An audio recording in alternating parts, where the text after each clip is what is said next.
Ang aloe vera ay isa sa mga kilalang halamang gamot pagdating sa pag-aalaga ng balat at isa ito sa mga natural na panlunas sa eczema.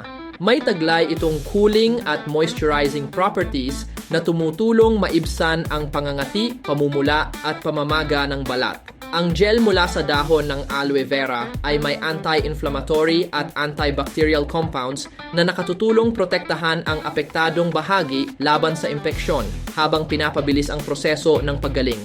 Kapag regular na ginagamit ang aloe vera gel sa balat, lalo na sa mga apektadong bahagi ng eczema, nakakatulong ito upang mapanatili ang moisture barrier ng balat at mabawasan ang dryness na karaniwang nararanasan sa kondisyong ito. Mainam itong gamitin ng malamig mula sa ref para sa dagdag na ginhawa. Ngunit paalala lamang, bago ito gamitin ng tuloy-tuloy, siguraduhing mag-patch test muna upang maiwasan ang anumang iritasyon lalo na sa sensitibong balat.